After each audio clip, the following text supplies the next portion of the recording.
They're in an impossible position. I welcome this kind of examination. We came, and for the international order that we have worked for generations to build. A new world order. New world order. we saw. If suddenly there was a threat to this world from some other species, from another planet, outside in the universe. Always talk to you like they're the boss. And then we're going to Washington, D.C. to take back the White House! He died. He died. But that's a wicked woman. Because people have got to know whether or not their president's a crook. Well, I'm not a crook. You can keep it. Period. Period. Period. They are the focus of evil in the modern world. It's a catastrophe. Deep in my heart, I do believe we shall overcome. This is the Midnight Rider News Podcast. Hello, America and the world. Welcome to the Midnight Rider News Show. I'm St. Patrick, your friendly neighborhood host, traipsing through the trials and travails that have so tempestuously and untruthfully been blasted into your eyes, ears, and minds by the state-sponsored talking heads, court historians, and textbook conglomerates that control information today. Tonight, we have episode 037, Nixon's Gamble. Ray Locker, the author of Nixon's Gamble, How a President's Own Secret Government Destroyed His Administration, will join us next in the Midnight Hour. We're on Facebook at Midnight Rider News Show, at Midnight Rider News Show, and don't forget, sharing is caring. Our Twitter is MWN_ST Patrick. We are LinkedIn at ST Patrick, and that is S.T. Patrick. Our email is midnightridernews@gmail.com, and the free archives of the Midnight Rider News Show are found at midnightridernews.com. And we'll be right back with Ray Locker.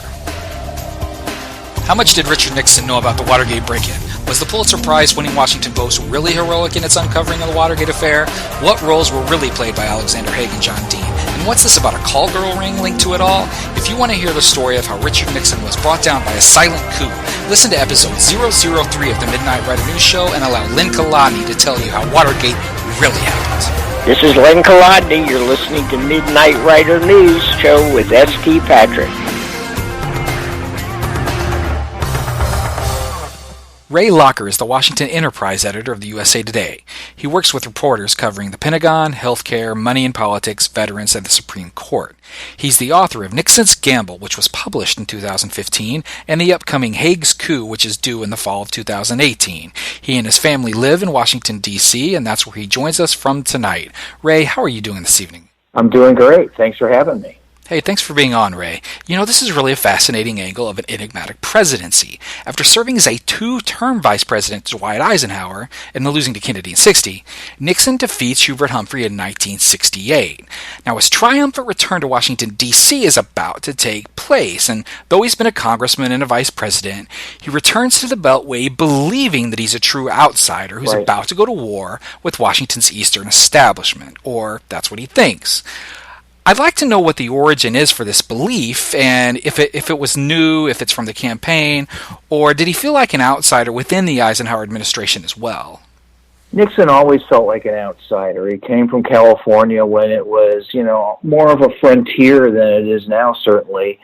Grew up on a failed citrus farm. His dad ran a store, became relatively prosperous, but his dad always had resentment of the traditional Eastern establishment. So that was something that, was drilled into Nixon from an early age. He made it to Congress. He kind of felt like an outcast. It was a huge Republican class in 1946 when he got elected. He tackled some, sacred cows during his first term, including Alger Hiss, the former State Department official who he accused of being a communist and was actually right about, but people have criticized him for that. So he never felt like he was embraced by the Eastern establishment. I mean, during the Hiss case, 1948, during that campaign, he goes to New York to talk to Thomas Dewey's campaign managers, who were the Dulles brothers, John Foster and Allen Dulles, and they were prominent lawyers at a Wall Street firm named Sullivan and Cromwell. And Nixon kind of went hat in hand to persuade them that he was right about Alger Hiss, and they agreed with him, but yet he felt like he was being subjected to scrutiny that he really didn't deserve. that they looked down on him. When he graduated from Duke University Law School in the 30s, he couldn't get a job at those places. So he had resentment because of that.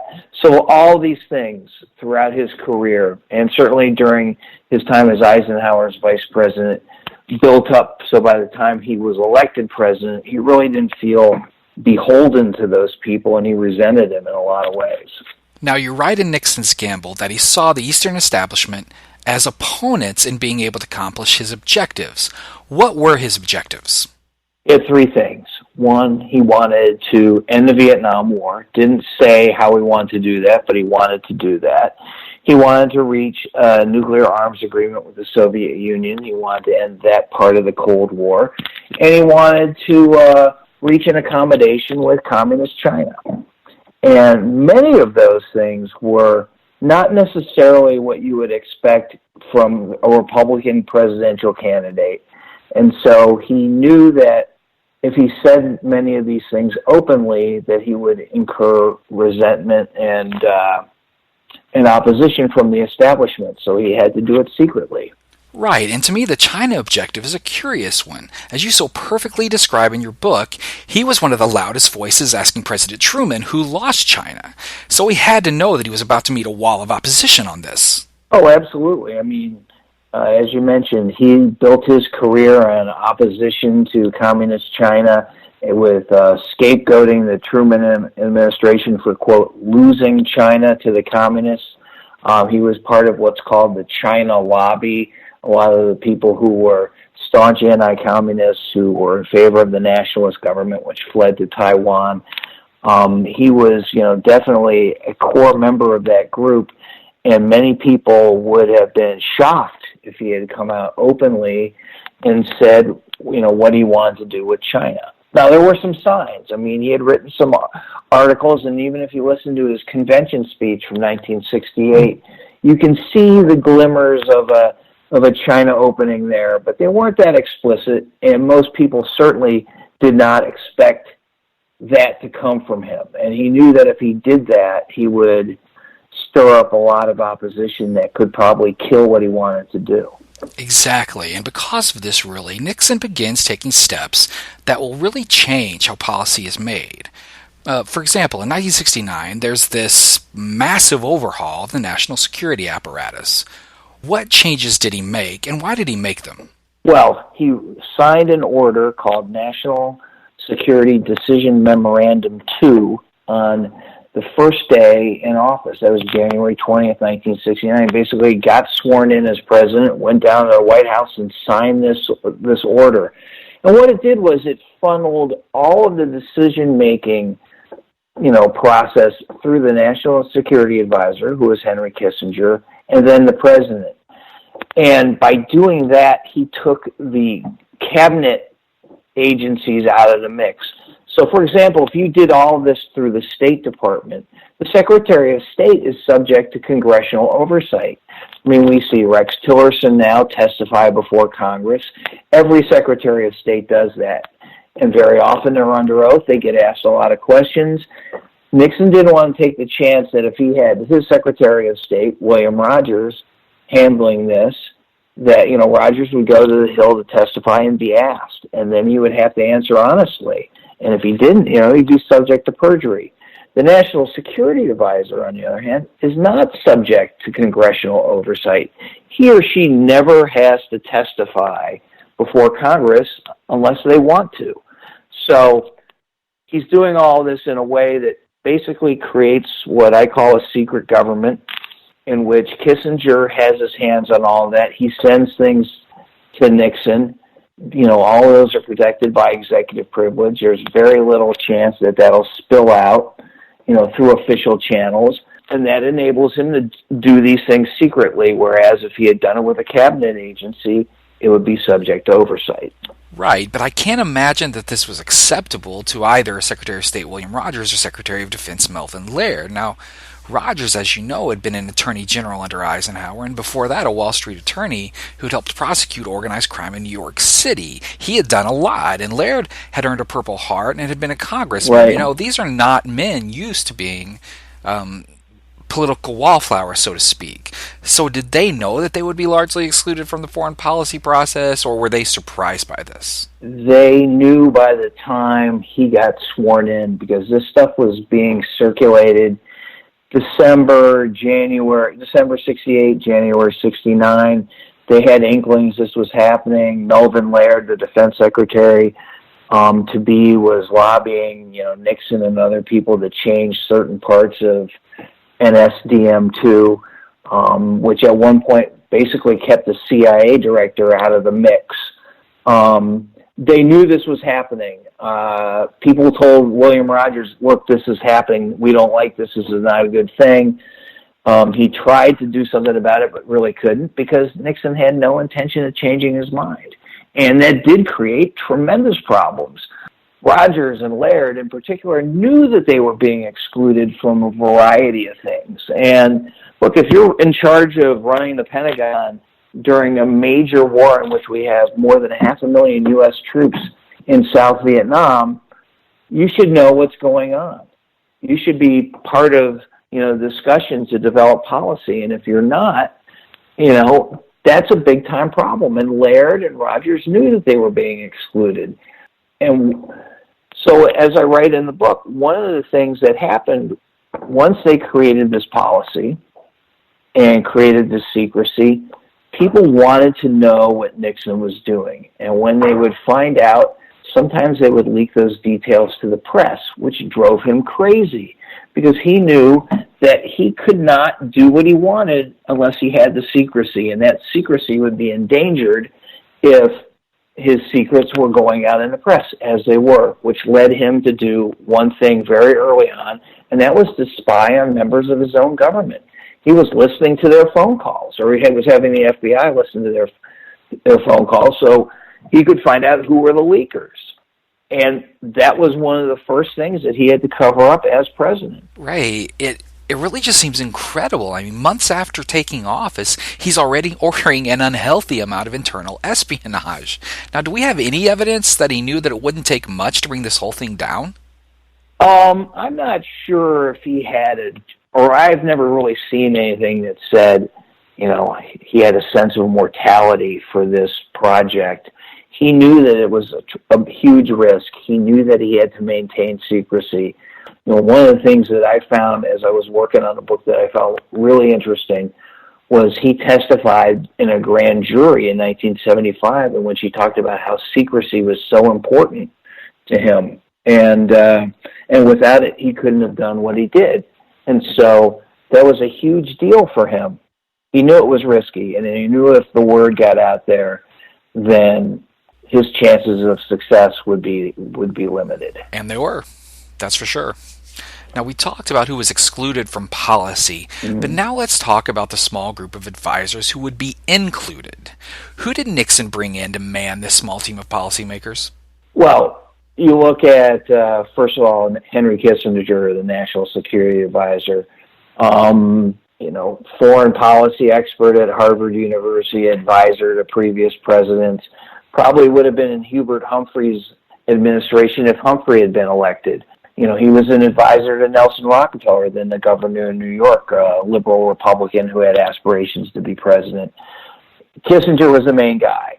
Number two, Alexander Haig, then a colonel in the Army who had worked in Lyndon Johnson's Pentagon and knew a number of people there. He was brought in as Kissinger's military aide. Morton Halperin, a former Pentagon guy from the Johnson administration, Harvard person, he was brought in. He was supposed to be Kissinger's nominal deputy and got kind of pushed aside by Haig. Inside the White House itself, you had H.R. Haldeman, the chief of staff, who was a very, hard-edged chief of staff. He kept the wall between the rest of the staff and Nixon very high. John Ehrlichman, who started out as a White House counsel, later became the domestic policy advisor, another longtime Nixon guy, from the 1962 campaign for governor of California and the 1960 presidential campaign.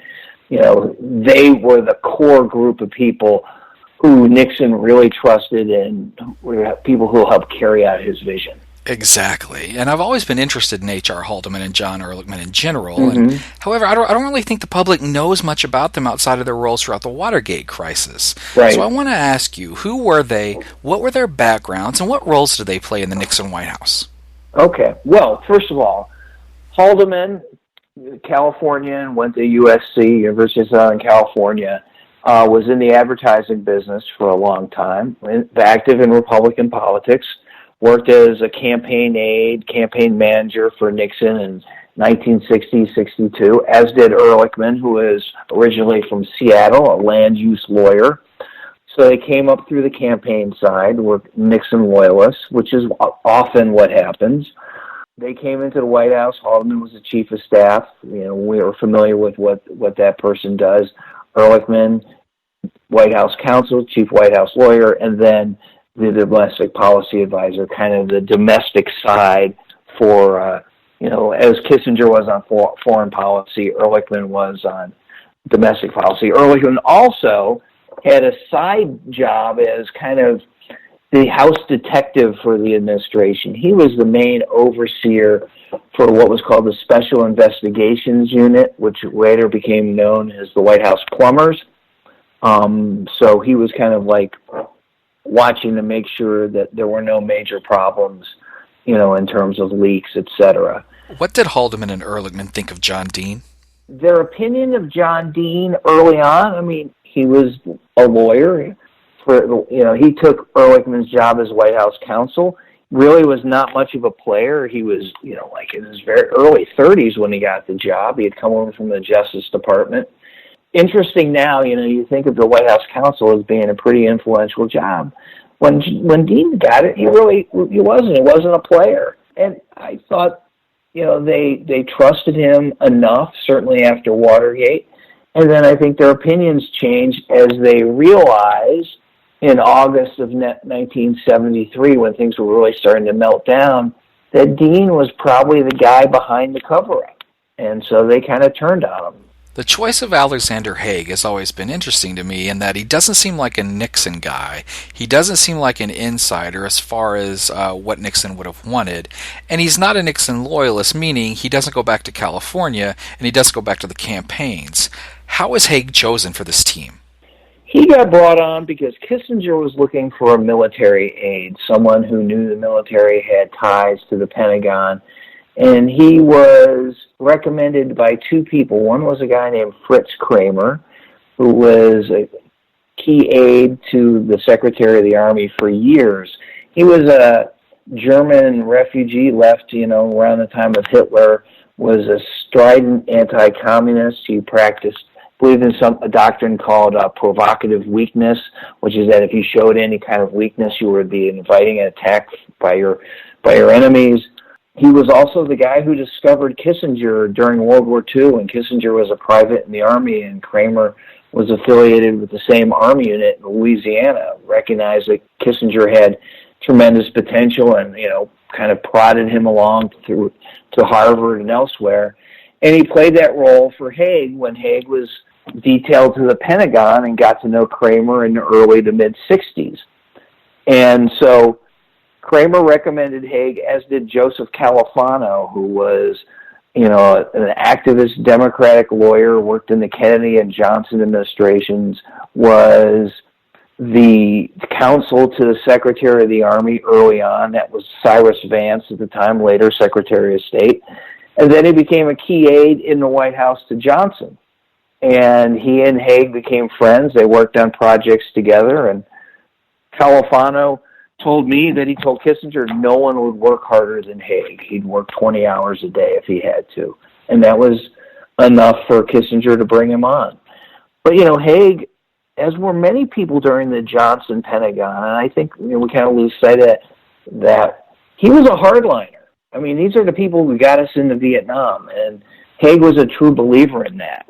And as he saw what was going on in the Nixon administration, he was alarmed. He thought Nixon was selling out to the Soviet Union and other, our other rivals. So he was not really drinking Nixon's Kool-Aid. Well, I guess there is something to be said for loyalty.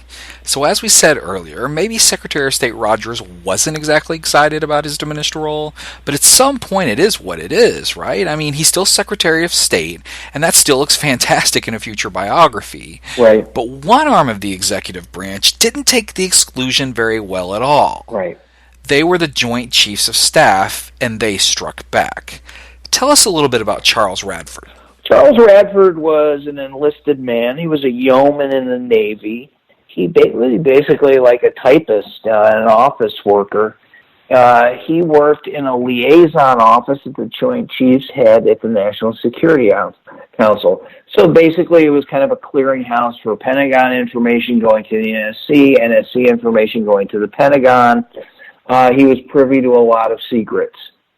And he was brought in to assist the head of the liaison office, who was first a Rear Admiral named Rembrandt Robinson, and then succeeded by another Rear Admiral named Robert Wellender. And Robinson told Radford, I want you to get any information you can get your hands on and give it to us, and do it surreptitiously. Radford got sent on trips with Haig and Kissinger to places around the world, and they wanted him to take documents that he would find. He would take them out of Haig's briefcase. He talks about on one trip he went to where Haig had too much to drink, and when Haig was basically out, Radford went and rifled through his briefcase, copied the stuff, and then put the papers back and sent the copies back to Washington.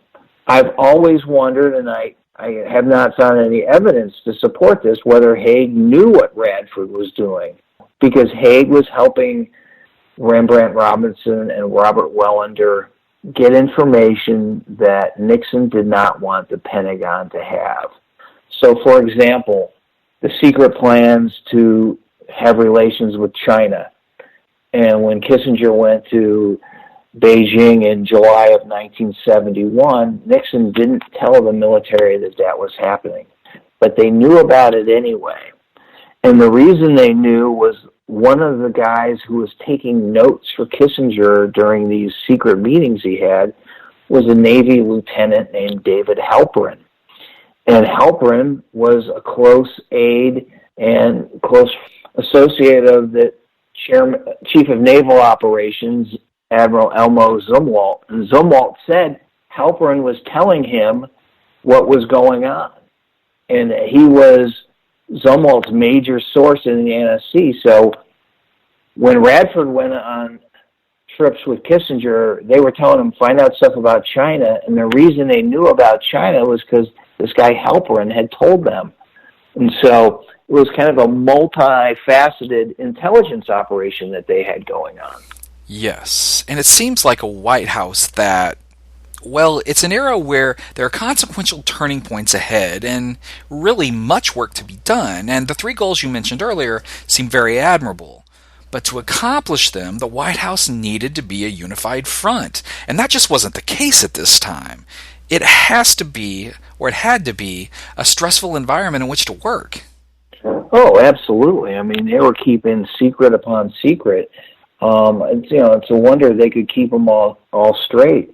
And they all knew, Nixon knew that he was excluding Laird and Rogers, and Laird and Rogers knew that they were being excluded. And Nixon was telling, multiple people, don't tell this guy this, don't tell that guy that. They all knew what was going on. They knew they were being cut out of, key pieces of information, that they were being lied to, and they hated it. And you need to work together as a team. Whether you agree with the policies or not, you look at the George W. Bush administration going into the Iraq War, whether it was a good idea or not, they were all on the same page. Obama's team generally on the same page. Nixon's team, not really. And I don't really like this term because I think it implies stuff that's not really true, but the term deep state. There were elements of what people would call the deep state going on in the Nixon administration. Basically, people who were active in the military, in the intelligence community, their loyalties were not to Nixon, but they were to other things, whether it's the Army or the CIA or the FBI. And he didn't do enough to bring them along. They knew that he was cutting them out of the loop, and they didn't like what they thought he was trying to do. Ray, this reminds me of the Reagan White House during the first term, actually. Luke Cannon described this very well in his book Role of a Lifetime. There was serious debate over whether the U.S. should support Iran, despite the hostage crisis of a few years earlier, or Iraq.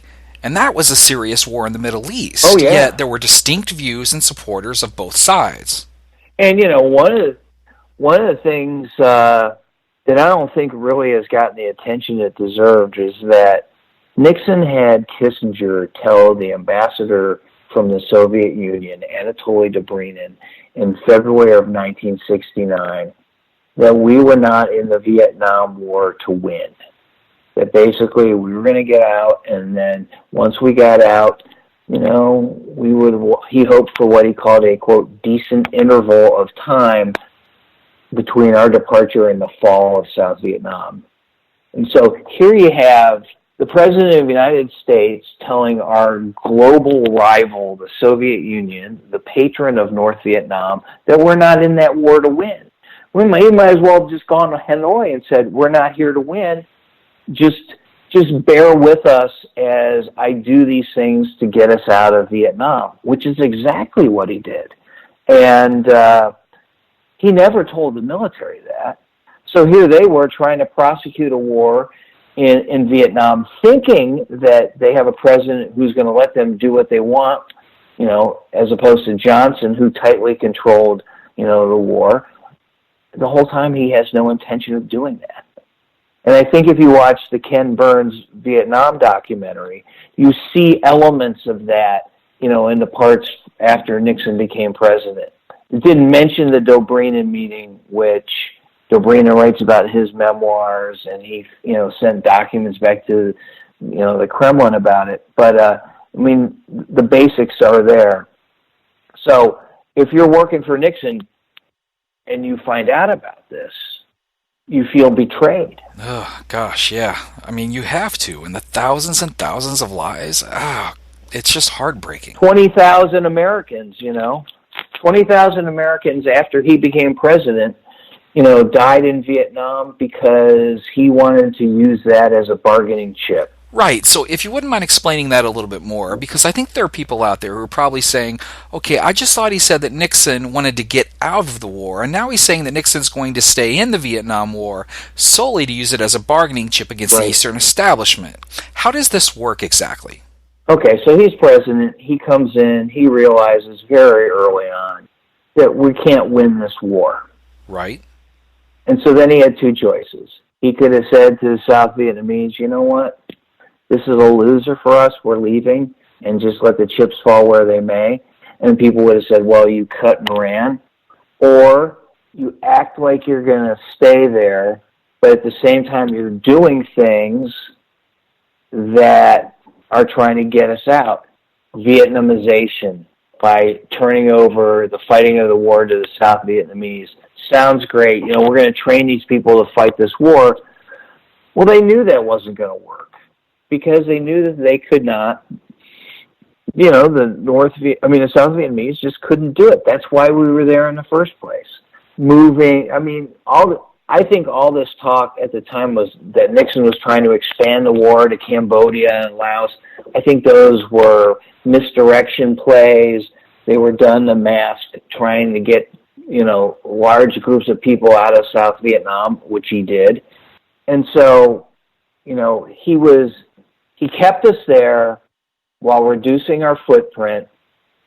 If he had been honest, he would have just left and spared the lives of thousands of Americans, but he needed us to be there because the Soviets and the Chinese wanted us to leave. And for us to leave, he wanted to extract concessions from them. And so we stayed. So the gamble that Nixon took, as you write, to do it all in secret before the weight of the secrets crushed him, I was surprised to read that in the first term, it worked. Yeah, it does work. Yeah. How does it work? Okay. Well, he did get us out of Vietnam. He cut a deal basically what Lyndon Johnson could have gotten in 1968. But we got out, and he got the credit for that. It was not a great deal for South Vietnam, as evidenced by the fact that it fell 2 years later. But most Americans were glad for us to leave, so he was able to call that a win. He created a major arms deal with the Soviet Union in 1972, by virtue of us stringing out Vietnam and using that as a bargaining chip. And I think that set up the whole, nuclear arms framework for the last 45 years. So I think you need to consider that a success. And then finally, he established, an opening with China that eventually became full diplomatic, relations later on in the Carter administration. And that changed so much of how the world works. And I know that China is never going to be our closest ally, but, I was, a kid when all this was happening, but people talked about Red China in these apocalyptic terms. It was this closed society that no one knew anything about. And so when Nixon opened to China, that was a big, big deal. And I think, on balance, for the rest of the world, a very significant thing, a positive thing. And, he made that happen. So let's talk about the point where I believe you first start to see things falling apart. Who is Daniel Ellsberg, and what are the Pentagon Papers? Okay, the Pentagon Papers is the popular term for what Secretary of Defense Robert McNamara commissioned in 1967, early 1968. It was an internal Pentagon study of all their documents about how did we get into Vietnam. And in these papers, you see very candid, exchanges between government officials saying, look, this is not going to work. This is a loser of a war for us. And it shows basically that the government was lying to the American people about the chances of success in Vietnam. Ellsberg was, a military consultant. He had worked for the government during Vietnam for a long time. He was a believer in the Vietnam War. He had studied under Kissinger at Harvard. He had been a consultant for Kissinger early on in the Nixon administration. And he was working at the RAND Corporation, the military-oriented think tank, and got his hands on this report. And he was horrified by what he saw, and by then he was so disillusioned by the war, he stole the Pentagon Papers. And there were thousands of documents, and surreptitiously copied them and gave them to the New York Times, which started publishing them, I believe it was June 13th, 1971, and immediately got a lot of attention. And Nixon at first thought, well, this is no big deal. I'm not in that. It was all stuff that happened when he was out of office. But Al Haig and then Kissinger kind of got him going on this. No, this is something that you need to be worried about.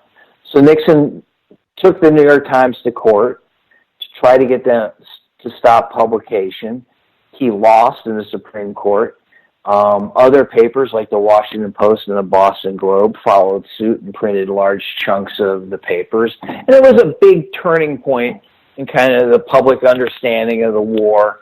Ellsberg, they tried to prosecute him. He became celebrated as, one of the first big-time whistleblowers. And it really turned, I think, a lot of people against the war. And that continued the trend toward widespread opposition.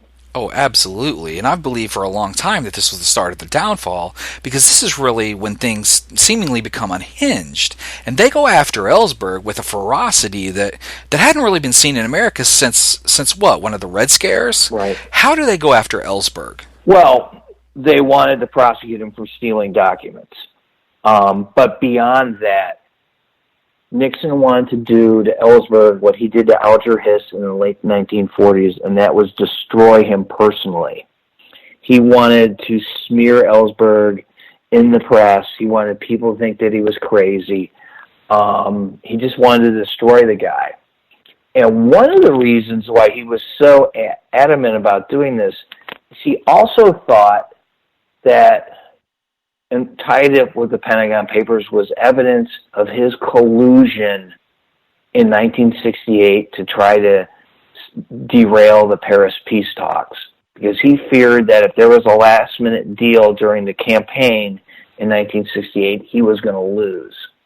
And so he sent messages to South Vietnam via an intermediary to say, look, don't do this. Don't go to Paris. Don't cut a deal. I'll give you a better deal. And he lied about that for his entire life. But when you look at what happened in the days after the release of the Pentagon Papers, he was really eager to find out if there was evidence about this so-called bombing halt that existed and whether he could get his hands on it. And that was all tied up with his attempts to smear Ellsberg. He wanted the FBI to do it. J. Edgar Hoover wouldn't do it.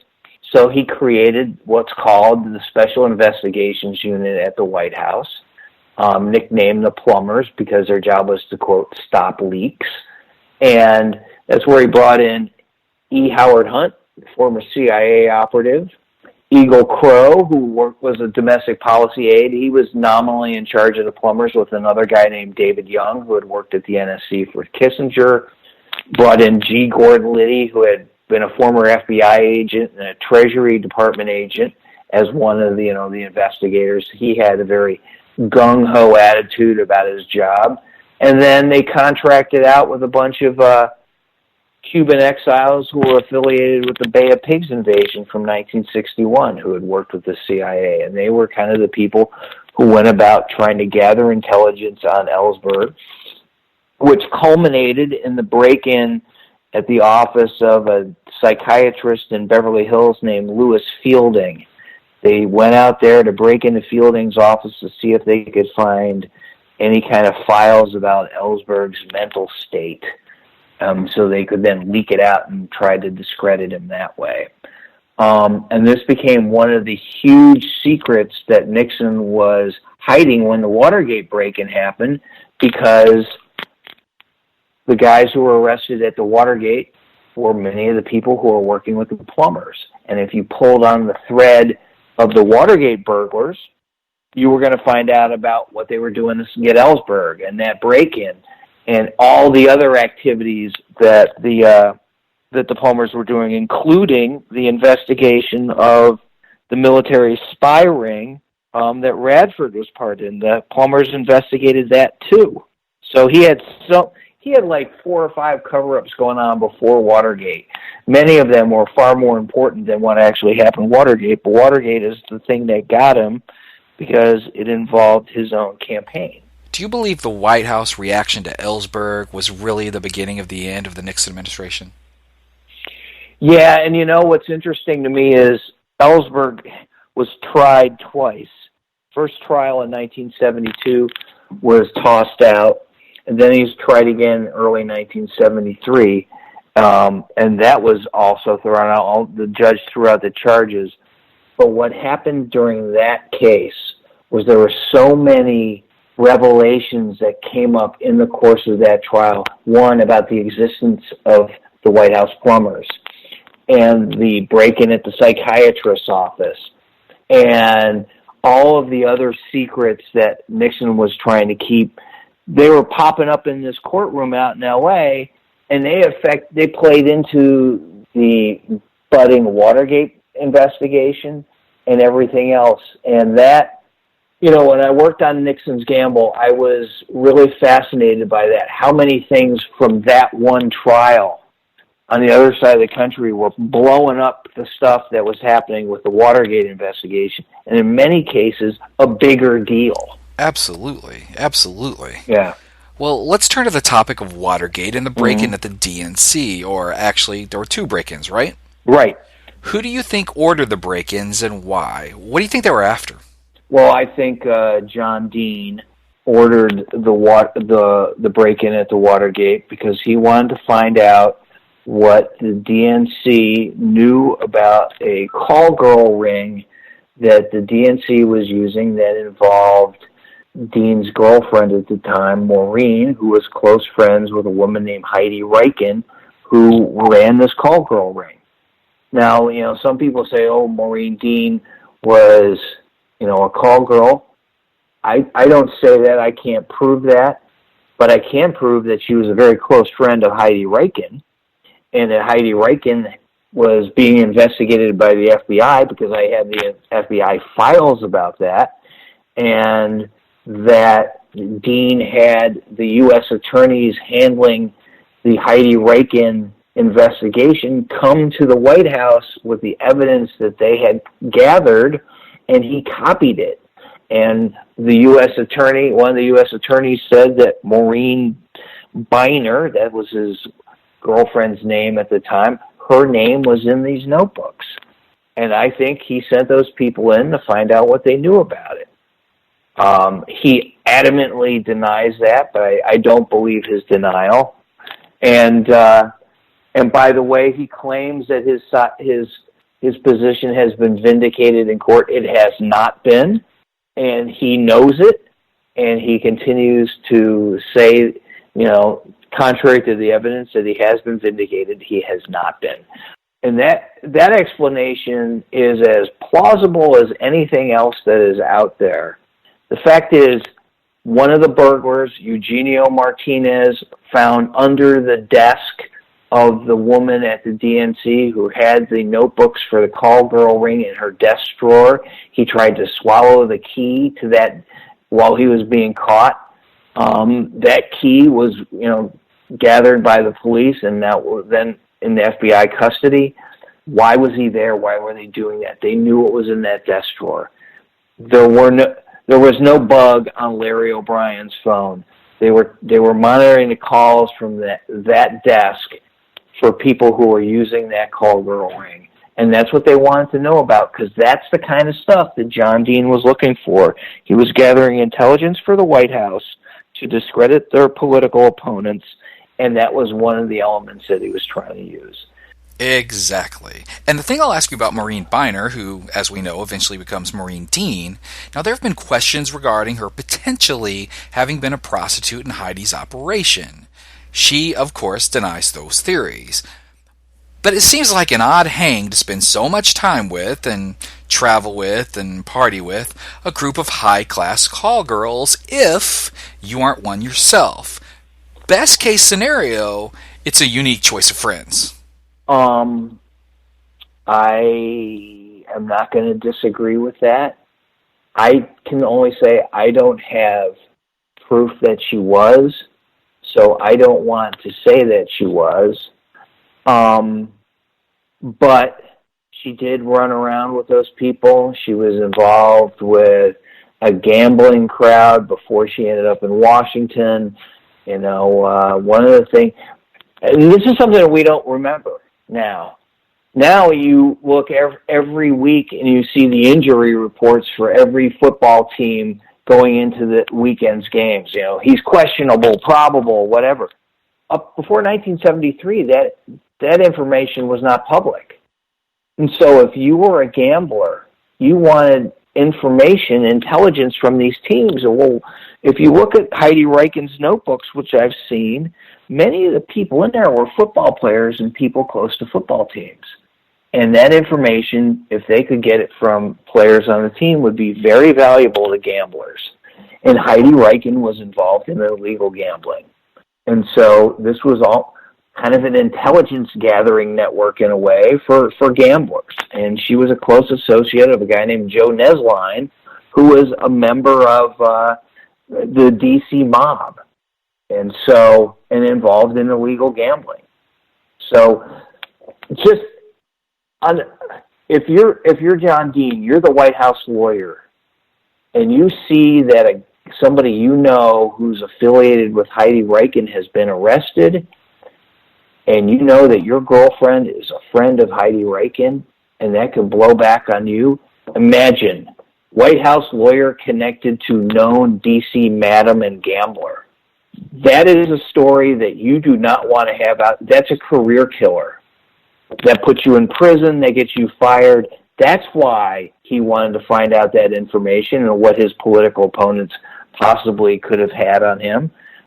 You would be irresponsible not to try to find that out. And so It makes perfect sense to me. I think the reason why not nobody, but why many people, in establishment media figures, and look, I'm in the established media too, why they don't want to do this is just because it sounds so salacious that, like they can't wrap their head around it. But the evidence is there if you look at it. And I know that you've talked to my friend Len Kolodny. We have. And he gets into this in his book, Silent Coup, which I think is a great book. Well, I remember when that book came out and the Washington Post criticized it, and I didn't read it specifically because they criticized it. And then Len called me one day when I was in Tampa, where he lived and where I used to work, and I was talking to him. He asked me if I read his book, and I said no. And what I didn't tell him at the time, I have subsequently told him many times, is no, because I heard it was a crazy book. And then he said, well, go ahead and read it. And I read it, and I made up my mind for myself when I read it that this guy had it nailed. Not because, I owe him money or anything like that. I was not a believer in that story until I read his work and saw the evidence that he and Bob Getlin put together in that book. And I think many people who follow this have done themselves a tremendous disservice by not looking at the evidence and making up their own mind. Yes, absolutely. Silent Coup is a classic, and the evidence is all there. Now, I'm going to ask you the age-old Watergate question popularized by Senator Howard Baker. Mm-hmm. What did Nixon know, and when did he know it? Well, he didn't know. He had no pre-break-in knowledge. He didn't know that they were going to break in. He found out when everybody else found out, when these guys got arrested. He embraced the cover-up very early because he thought that it would unravel many of the other things that he was doing. So when Bob Haldeman told him on June 23rd, 1972, that John Dean thought it was a CIA operation and that maybe they could use the CIA to stop the FBI from investigating further, he bought into that because he knew that if you pulled on that thread, you were going to unravel so many of the other things he was doing. So he bought into the cover-up early. He didn't really know all the details about the break-in, for years. I don't think he really ever understood who broke in and why. I don't think that he totally bought into the silent coup theory, but he really didn't know how else it had happened because it was such a stupid thing to do politically that why would you do that? And he was right. Why would you? There was no reason to do it. So how do you feel now every time you watch a Watergate special and John Dean is treated like the hero of the story? Oh, it drives me crazy. It drives me crazy. He rolled, on Nixon to save his own hide. And the thing is, the lawyers who were working for the RNC and the re-election committee who were trying to defend them in these lawsuits were also investigating, and they concluded that Dean was the guy who was behind it. And Dean could see, the posse coming after him, and he decided, look, I'm not going down for these guys. I'm going to cut the best deal I can. And he succeeded.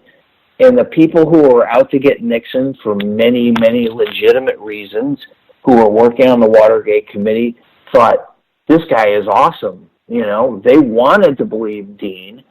And so they embraced him, embraced what he told the committee, and, and they put all their chips on him because that was going to help them get Nixon. And, I feel like Nixon was done wrong in many ways, but I also feel like he needed to be gotten rid of.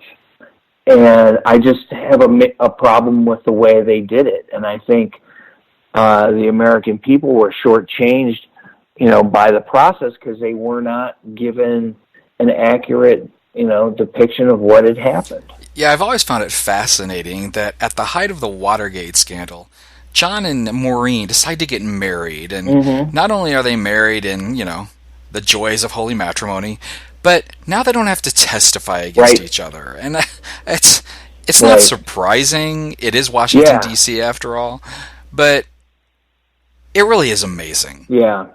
Yeah, it is interesting. John Dean, a very cunning guy who has milked this thing for the last 45 years.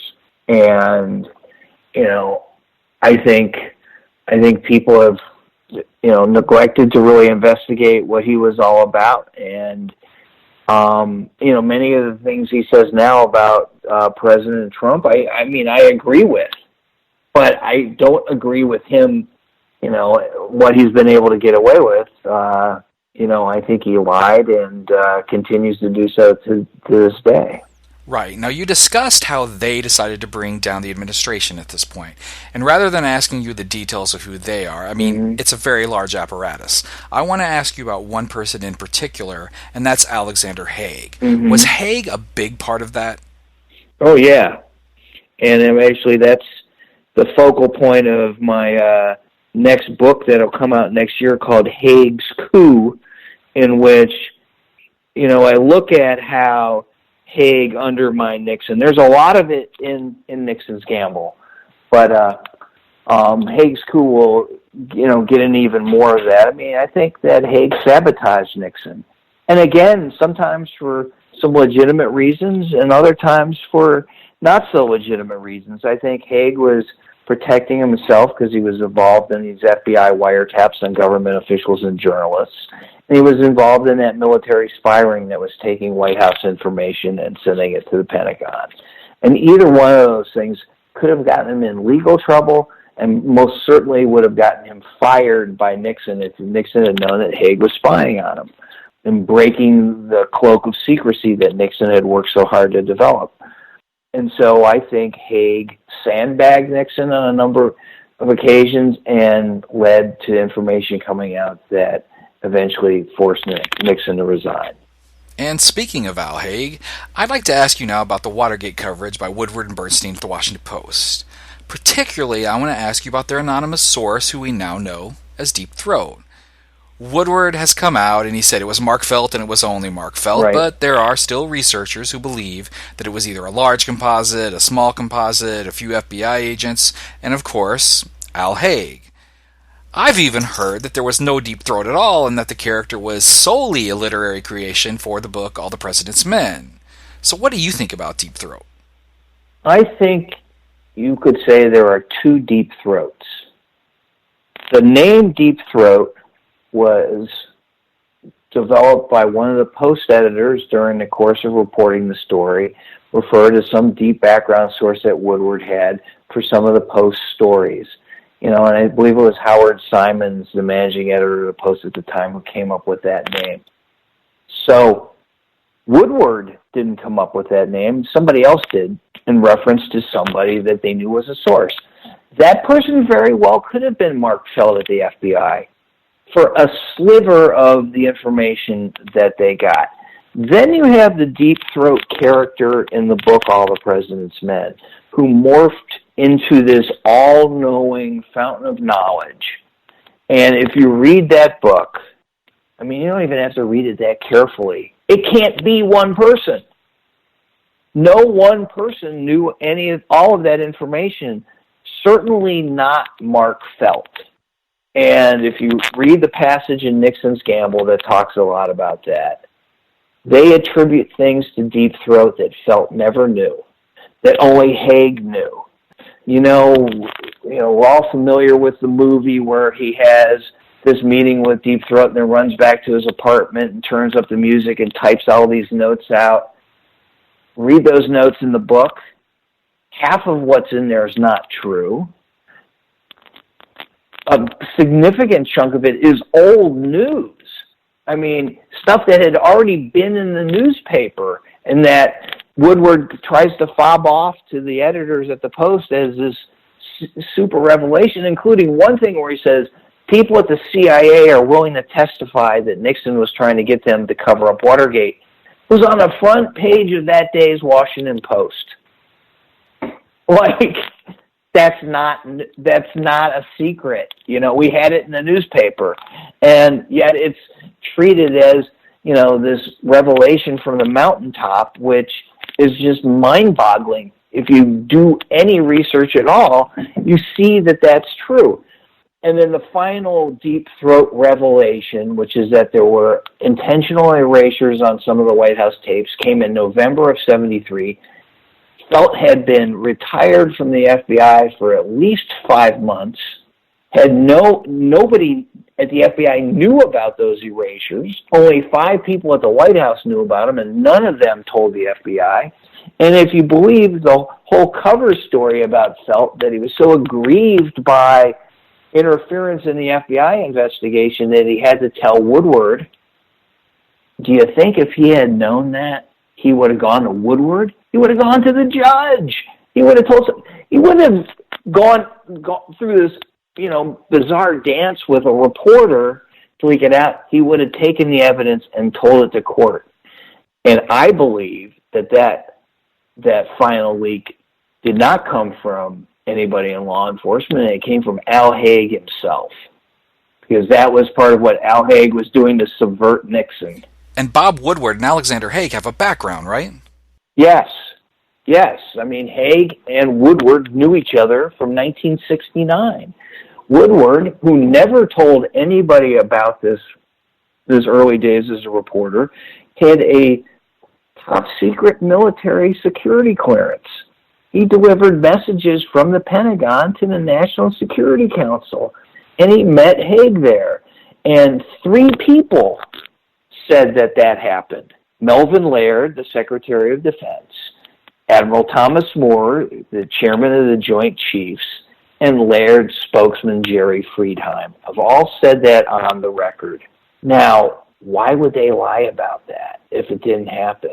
And Woodward can't acknowledge that he met Haig there, but he did acknowledge that he delivered messages to NSC, and he came up with this explanation that he met Mark Felt sitting outside of Haig's office, but he never met Haig. It just makes no sense. And, by the way, only grudgingly did he make those admissions because he could not deny the facts that other people had reported. And so he had to come up with this dog ate my homework excuse that is just mind-blowingly bad. And though it is great Hollywood drama to have Deep Throat meeting you in the basement of a parking garage overnight, I never really bought that aspect of the story. There would be no reason to have Mark Felt or Al Haig or any other dignitary meet you that way. I mean, it's ridiculous. Right. And again, you know, it is great Hollywood drama. I will give you that. But there's no logical reason. There's no reason. Think about it. Mark Felt, if he was the leaker, he's the number 2 guy in the FBI, and his boss, Pat Gray, travels all the time. He's got a big office. He can close the door. He can call anybody on a phone he wants, and he did to other reporters. He doesn't have to schlep out to the Keybridge Marriott in Arlington and meet in a garage with Bob Woodward overnight. Right. No. And if you look at Woodward and his reporting history, he's filled with stories like this. The interview with William Casey in his hospital room, you know. Vail, yes. Right, where he goes a few days earlier and gets caught, so somebody sees him there. Or the flying to Brussels to meet with Al Haig during his reporting for the final days, and Haig says, "Oh, I won't talk to you." You know, so he's got on record that the showing up in Santa Rosa, California to see Mark Felt, you know, when Felt's suffering from dementia, so Felt's family members see Woodward there and think, aha, all these things that he does to cover his tracks. That's how the guy operates, because he was trained in that. And it boggles my mind as someone who studied this to see him keep getting away with it, or at least the people who are my contemporaries and older. I think younger folks are looking at it going, that's crazy. But how every time he comes out with a book, people are like, oh, wow. And it's, I mean, shame on them. I mean, it just makes no sense. And if it didn't involve Richard Nixon, who people just detested so much, and I think it's hard for folks to remember that. It's almost like on a Trumpian level, that if it wasn't about Nixon, people wouldn't believe it. But because it's about Nixon and people wanted to believe the worst about him, he gets away with it. And, I think it does us a disservice. Well, right, and that's the thing. The Washington Post learned earlier than any other media outlet how to market themselves so that they own a story that they never actually owned. I mean, the New York Times and the LA Times did the same reporting on the Watergate story, sometimes better and often before the Post, but they didn't have Redford and Hoffman portraying their writers. Right.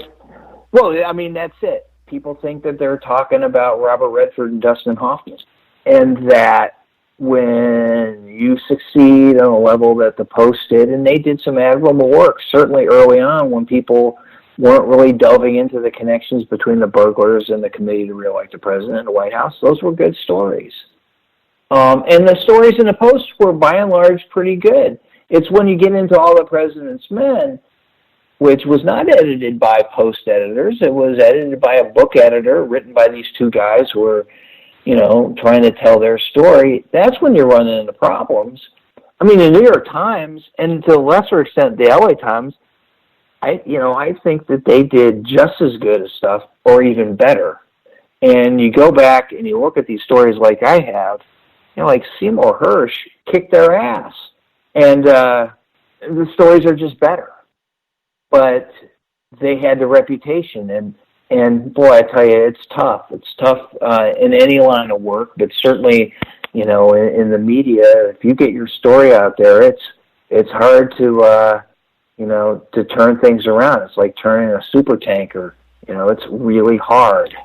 And it's really been the post-perpetual marketing of this Watergate story, as well as the fact that Nixon resigned, that has Nixon often ranked in the bottom 5 presidents by historians. For example, in the 1982 Murray Blessing survey that was so admired by so many historians for so many years, he's third from last, ahead of only Ulysses S. Grant and Warren Harding. He's even under James Buchanan, who almost single-handedly tore the country in half. Right. Now, he's since rebounded in recent surveys, enough to rank in somewhere between the mid-20s and low 30s. But what exactly do you think is a fair assessment? Richard Nixon was a tremendously consequential president. What he did had a major impact on the United States. I think that's indisputable. And some of it was good and some of it was terrible. I think what he did that led to his resignation has earned him a low ranking. I don't know if I'd put him in the bottom 5. I don't know if he's James Buchanan level, but he really destroyed a lot of faith that people have had in the White House, in the presidency. I mean, other people did so too, but I mean, he really made it an art form. And then if you look at some of the things that he did and the reasons why he did it, his anti-Semitism, his racism, it's really stunning. And a fascinating, complicated man. I mean, I've enjoyed, my, interest in him and working on books about him. I think that in a lot of ways he doesn't get the credit he deserves for doing positive things. But, man, he did a lot of bad stuff and for a lot of really bad motives. So he's in the bottom 3rd in my book, and he earned it. But you have to acknowledge the things that he did that mattered, and they were significant. And I would probably say that I would agree with that. Okay, so other than your own work, Nixon's Gamble, what are 3 other Nixon-era books that everyone should read? Oh, wow. Well, okay. I love The Price of Power by Seymour Hersh. That's about Kissinger, Nixon, foreign policy. I think that book came out in 1983. There's stuff that he didn't know at the time that if you knew now would change things, but tremendous reporting job. Really like that. Obviously like Silent Coup by Len Kolodny and Bob Getlin. That really changed my mind about a lot of things. And the third one is about Nixon himself. It's early Nixon. It's Roger Morris's Richard Nixon, The Rise of an American Politician, which I rank up there with the Robert Caro books about LBJ in terms of something that tells you about the place, the time, the man. Just a mind blower of a book for me. I think Roger Morris who's still out there, still writing, a tremendously smart guy. I mean, I interviewed him a long time ago. He speaks in perfect, complete paragraphs. And I remember trying to write down the notes. I'm like, wow, this guy is so smart. And I really think, just a tremendous book. So those three I'll just throw there. There's more. There's a lot more, but I really like those three. And if anyone out there listening tonight would like to follow you, would like to see what you're up to, and like to see what's next, where can they go? Okay, well, you can follow me on Twitter at rlocker12. I periodically write for USA Today. Mostly I edit Washington coverage, but I've been writing a lot about these new JFK assassination-related documents. Nothing specifically about the assassination, but some of the events surrounding it. Got a couple more, I think, in the pipeline. Fascinating stuff. There's my book, Nixon's Gamble. My second book, Haig's Coup, will come out next fall. I'm turning it into the publisher on Friday, December 15th. So I'm excited about that. Those are the main places. And when Haig's Coup comes out, we'd love to have you back on if possible. I'm there. And this has been Ray Locker, the author of Nixon's Gamble. And Ray, I want you to know it was a real honor to have you on. My pleasure, SD. I really had a great time. Thank you very much, Ray. Okay, talk to you soon. Thanks. I'm St. Patrick. This is the Midnight Rider News Show, and we'll be right back.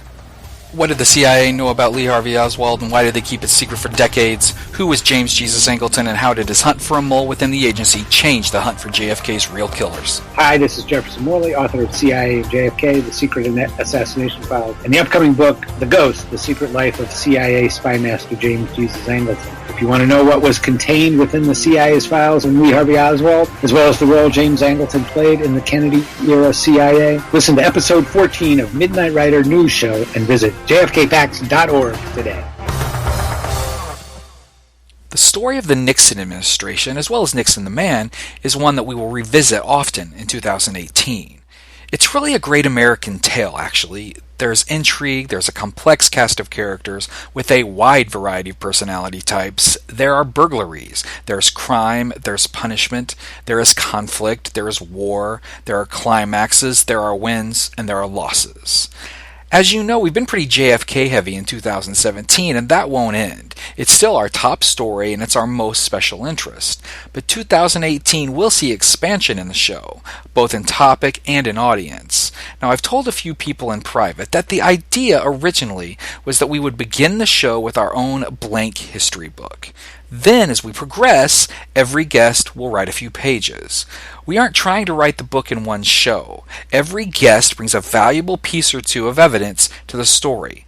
For Watergate and the Nixon administration, Lynn Kolodny was phenomenal in episode 003. If you haven't heard that episode yet, please do. It's fantastic. Phil Stanford and Ray Locker have added to our chapter on the Nixon years, but there is so much more. And we'll be here to bring it to you. From the other side of the mountain, on the best side of midnight, I wish you peace. The Midnight Rider News Show with St. Patrick is a production of MidnightRiderNews.com. Copyright belongs to St. Patrick and all rights reserved. You can email us at midnightridernews@gmail.com, and be sure to visit MidnightRiderNews.com for the best in alternative historical analysis. This is Leanne saying thank you for listening, have a great night, and always remember, when life throws you lemons, throw them back and demand chocolate.